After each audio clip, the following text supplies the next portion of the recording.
बिस्मिल्लाहिर्रहमानिर्रहीम। अस्सलामुअलैकुम। Welcome to my channel. आज मैं बनाने जा रही हूँ ये स्टफ़ भिंडी, चटनी फिल्ड भिंडी। आप इसको कुछ भी नाम दे सकते हैं। हमारे यहाँ इसको चटनी भिंडी कहा जाता है, कुरकुरी चटनी भिंडी, और ये बहुत मज़े की होती है। इसको बनाना स्टार्ट करते हैं। आई होप आपको मेरी वीडियोस पसंद आ रही होंगी। प्लीज़ मेरे चैनल को सब्सक्राइब कीजिए और साथ में दिए गए बेल बटन को ज़रूर प्रेस कीजिए। चलिए इंग्रेडिएंट देखते हैं। यहाँ मैंने एक लार्ज कैरी ली है। ये मेरे पास फ्रोज़न है। मैंने इसको, जब ये सीज़न था, मैंने इसको फ्रीज़ कर दिया था। जिस तरह इसका फ्रीज़ करने का तरीका है। एक मीडियम अनियन लिया है, उसको रफली चॉप कर लिया है। 15 मैंने गार्लिक लिए हैं, क्लोव्स 15 जवे, और 1 इंच का टुकड़ा यहाँ मैंने साबुत हल्दी ली है। अगर आपके पास नहीं है तो हाफ़ टी स्पून पिसी हुई हल्दी भी आप ले सकते हैं। यहाँ मैंने साबुत लाल मिर्चें ली हैं 7, 1 टीस्पून हीप्ड भर के क्यूमिन सीड और 1 टीस्पून सॉल्ट। और यहाँ मैंने भिंडी ली है 250 ग्राम, और इसको मैंने इस तरह कट कर लिया है बीच में से। इसको हमने जो चटनी इसमें स्टफ़ करनी है वो हमने इस तरह कट कर दिया। यहाँ थोड़ा सा इस सब स्टार्टिंग में छोड़ना है और थोड़ा लास्ट में छोड़ना है। इस तरह आपकी भिंडी टूटेगी भी नहीं जब आप चटनी या कोई भी मसाला इसमें फिल करेंगे। ये इसकी टिप है। सबसे पहले हम इन सब इंग्रेडिएंट को पीस के एक पेस्ट बना लेंगे, एक चटनी बना लेंगे, तभी इसको चटनी भिंडी कहा जाता है। सबसे पहले इस जार में, ब्लेंडर जार में, हम कैरी डाल रहे हैं, प्याज डाल रहे हैं, हल्दी डाल रहे हैं, लहसुन के जवे जा रहे हैं इसके अंदर, साबुत लाल मिर्चें जा रही हैं इसके अंदर, 1 टीस्पून ज़ीरा जा रहा है, सफ़ेद ज़ीरा हीप्ड लिया है मैंने। ज़ीरे का बहुत अच्छा फ्लेवर आता है इसके अंदर।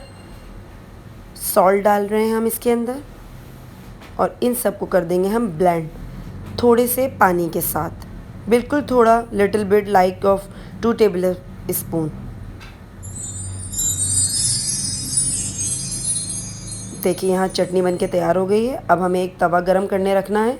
आप चाहें तो नॉर्मल तवा जिसमें आप रोटी बनाते हैं उसमें भी कर सकते हैं, और फ्राई पैन में भी कर सकते हैं। यहाँ 1 टेबल स्पून हीप्ड में ऑयल डाल रही हूँ। इससे ज़्यादा इसमें नीड नहीं होगी क्योंकि हम नॉन स्टिक पैन यूज़ कर रहे हैं, तो हमें 1 टेबल स्पून में ही हमारी ये भिंडी बन के तैयार हो जाएगी।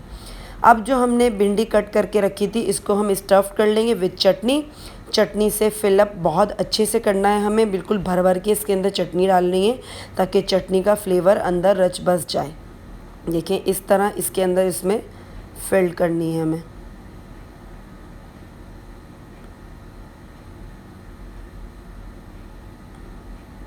एक और मैं आपको दिखा देती हूँ। बहुत इजीली ये खुल जाती है। इस तरह अगर आप कट करते हैं तो टूटती भी नहीं है भिंडी, और अच्छी से जो भी चीज़ आप अंदर स्टफ़ कर रहे हैं वो अंदर से स्टफ़ हो जाएगा। यहाँ देखिए मैंने सारी भिंडियाँ तैयार कर ली हैं। अब मैंने 2 हरी मिर्चें भी भरी हैं इस चटनी से। हरी मिर्चें भी बहुत अच्छा फ्लेवर देती है। अब हमने जो तवा रखा था हॉट करने के लिए, उसमें हमने ये सारी भिंडियाँ बिछा कर पकने रख दी हैं ढक कर। आफ्टर 10 मिनट्स हम इसको टर्न करेंगे। फ्लिप करने के बाद हमें इसको अदर साइड्स पकानी है। हम सारी टर्न कर लेंगे। हरी मिर्चें भी हमने साथ में डाल दी थी। बहुत जल्दी बनने वाली रेसिपी है। हम इसको अगेन सेकंड, इसका जो अदर पार्ट है वो भी हम ढककर ही पकाने वाले हैं। 10 मिनट्स के बाद ये इस तरह बनकर आई, और मैंने इसको राइस के साथ सर्व किया। आप चाहें तो इसको चपाती के साथ भी इंजॉय कर सकते हैं। आई होप आपको मेरी ये वीडियो, मेरी ये न्यू रेसिपी, डिफरेंट रेसिपी बहुत पसंद आई होगी। प्लीज़ मेरे चैनल को सब्सक्राइब कीजिए, सपोर्ट कीजिए, लाइक कीजिए, शेयर कीजिए अपने फ्रेंड्स एंड फैमिली मेम्बर्स के साथ। मुझे बहुत अपनी दुआओं में याद कीजिए। आई होप आप सब खैरियत से होंगे। मेरी भी चैनल को ज़रूर सब्सक्राइब करके लाइक कीजिए।